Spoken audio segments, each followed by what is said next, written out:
Nagsagawa ng makasaysayang salubungan ang mga dumalo sa EDSA People Power Revolution ngayong Miyerkules sa gitna ng pagdiriwang ng 40th anniversary nito.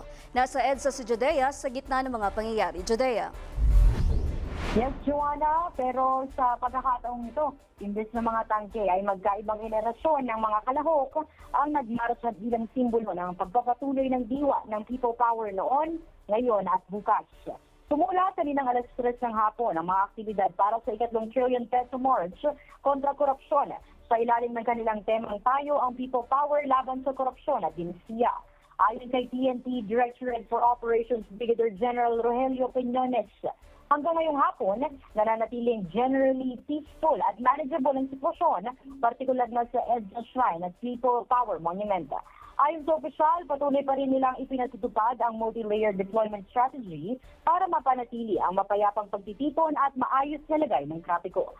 Samantala pagkatapos ng mga misa sa EDSA Shrine, nakaamba naman ang paglulunsad ng One Speed 2.0 concert.